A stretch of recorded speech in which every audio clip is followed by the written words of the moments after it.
kumin kumsang hi samhni le paruk gospel music video ran ti chok tur zinga ka nga hlel po tak chu tu tuma kan riak tur area sa zero sangana aharam ti chok turi ani ka dinga achan pakhat chu ama iro om chuak nge gospel hla o pathian fakna hla adu chu aron ti chok do nin ka hriat na hian min ti ngai thai min ti thir chak le zuala tu tuma hen yaran ti chok theita thupuya po ka thang ber che ti aron mang le ngal tu nge lo than ber pathian ni tu na kan ngaya chu chu kan ngai thai in kan thiar ho do na ni kan ngai thla lang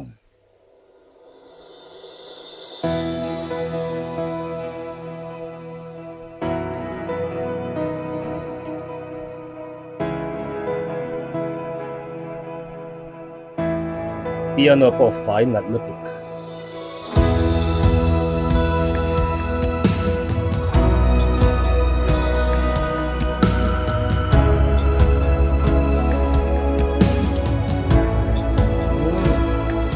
mood na from Pai taning negative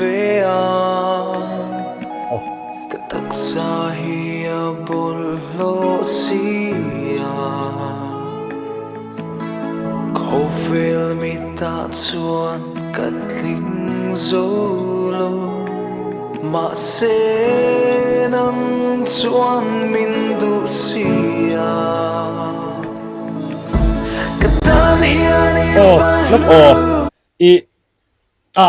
in lo en no to kan ring de ulaka ngoro achak tir tang khan nga thale lok teng chumi ma lokin achak khan na khanin pathian ka zona ron zot nga in ka hria tin chi ma lokin hey allah nu shum hi ke be sei lo dan de uni ya da do te meira rock star nia rs chu kan hria dana khan heta lengzen khovela chuan mal zo gospel ti ama ir om chungi ama lung len fen na ngei ni tur kan ngai aron pho chuak ta hi ta chon ama tuizong tak tak ya lo lang zok emane chu ti na kan nei dewa ta chon tunaron la aron pho dan ki po hi engeni charsis in khom na sak thei turang do chi ti mai teng re bur pur lo do chi mut nei do chi khani aram ni don me la hi acha kan na thu akalin lalpa kata engeni itan enge mokan ni ti in pathian ka zo na ran zo ha top me ni pathian ni ain tonga anin tok ta chun lalpa ta taksa te abol lo be ma tinga ati kha mi ta na po eng ma ka ni lo mi ta na po nge thin na reng ka nei lawa ti chung chun nang ma min du box si la hi enge lalpa min du chan enge itan ti ve thei ka nei enge ka fel bik na enge om ti in pathian kha han zo ta ni tlinglo in ti na ramatang khan maro acha khan ka nga thanon le lokang lalpai taning negative kataksahiya bullo siya jing in tibik lo mo Kofil mita chuan katling zolo masenang chuan mindu siya kataliani valu lalpa katsaklo ti siya amin shuai chang siya min mutira katisa nangam turi kanay olok kha athunun ani mo ngoro athu kha ka fan chiang lo ve katsaklo ti siya amin shuai chang siya min mutira katisa nangam turi ma se ichak zia min mutira katisa anangam turin tingai katisa nangam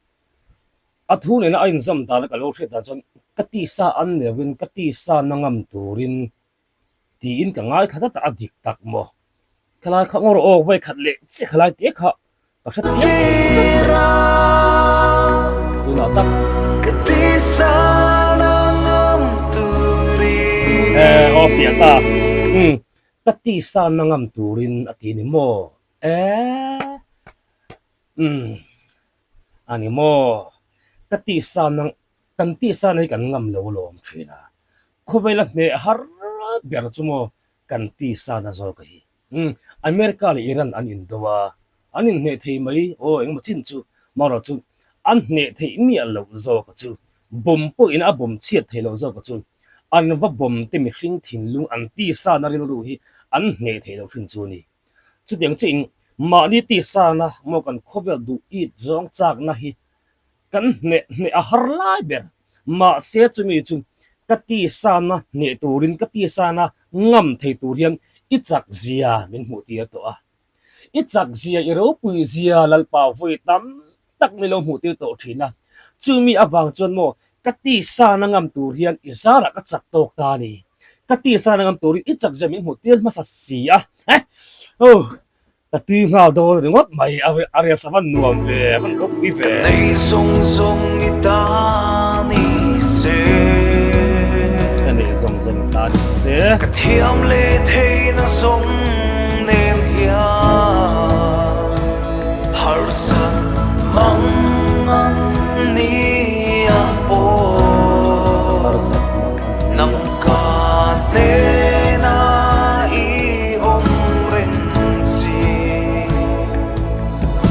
ka tan hia ni fa lu em la pa ka chak lo ti sia min shoi o chu moi lo to se chak sia min mo ti ra ka ti sa lang am tu ri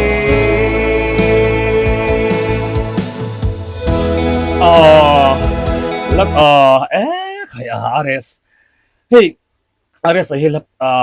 tido tol mai la lap huwa mi anil tuk lo han tido mai la kan la se ngai lo wang po ni mai thia alap huwa nge mo hi dang hi tin music sen ang zong po hian chu tianga music lama po mi ri tuk chu de lo vele chawin kan khria amaro chu hey tunlai world cup ani lai mek ani ya sir Ronaldo kan hra ka nga te po Ronaldo fans kan ni ve ya mar ma za la che thalo reu mai le mar mo CR7 chonin in athiam na theina hi amma engni amma zir chho ni tiang amma thanem o ye thei to pa chho na tanga he athiam na atheina hi lo chuak an nei tu chu aro pui gan em thina kan nga ka epon chu ka ngai lut phana ani vela zola tiang de chi jon are sa po hi la phua mi ani lut lo ti kan shed de wekin ka khia ma se tu chu mi hi aswal aran swal chua amma nun testimony kha aran puang chuak tu chu la thu in aswal aran swal chuak ve tak meu lin ga sia tu chu min tingai hlu le zwal he la hi arias aro pui lu tuk ringot I la thu man dan po hi mo a thareng aba chave awan wo ami risian te la hi kan veng thalai ro la min skal le ta la he thang ber che min shoi tu an ka thang ber chu an ka thin lung le ka peng tin hi ka thin lung le ka peng tin nei mang lai ru pui na nang choi moi tu lo ni ro se na ma thang ka tan hia ni fa lu em la pa chu lan ka chak lo ti sia min shoi ma se chak sia min mo ti ra ka ti sa na ngam tu ri ka tan hia ni fa lu em la pa ka chak lo ti sia min shoi ma se chak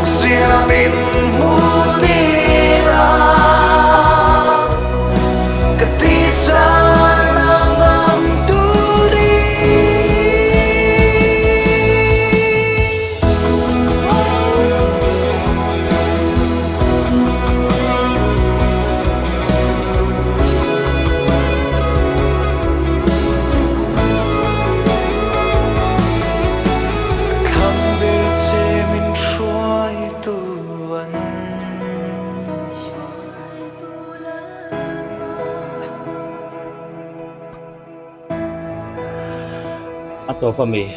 aw kathang ber che min hruai tu an Pathian lal Isua Krista thang ber lo tur hian khovel thil hi at met vengat ngata aron nem pilaron tu vengat ngata ta chon ka thang ber zok tho thong che min hruai turan ka thang ber che min hruai turin ti thei tur khop khan mo har sat mang an ni po lo thang ma sina nang ka hne na ilu om to thina chuwang chonin ka chak lo ti hria ma se nang chuan i chak zia min hmu tir na to em chuwang chon he nang ma thlang lo thei lo hian ka ti sa ka khovel thak hlel na chu ngam thei turin min hruai tu lalpa ka thlang che awan tha em te tumni khang ro atop lai mi kha ve ka che thile lo ka chan chu ka valpa hol ta khar langa valpa hol a nia gospel lo zong ni puitam tak ama awang local khom to a area si che beng tin an balon no vai so to thin kha nia khat tuna chonin gospel artist an ni nuwa chuan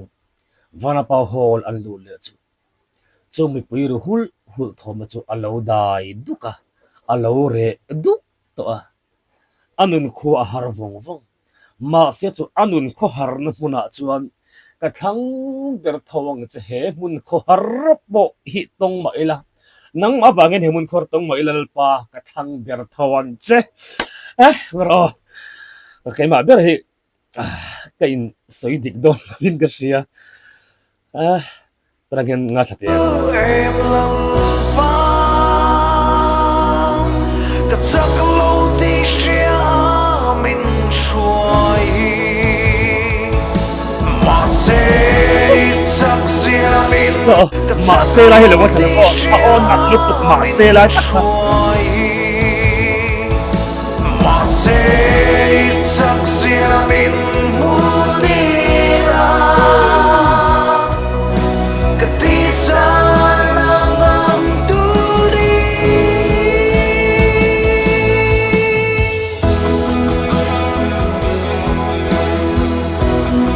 Tisa nangam puhian talpa saksia min puhian tampo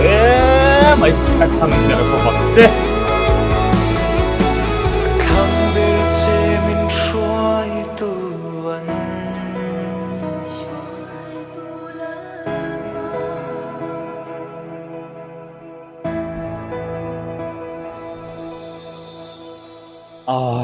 amen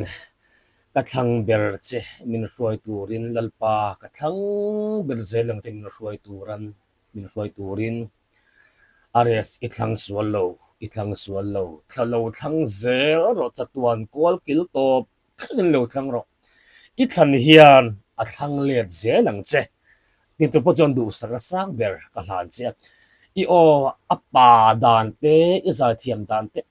nge de I o amateur an ti dam a nget moi tul mai le nga la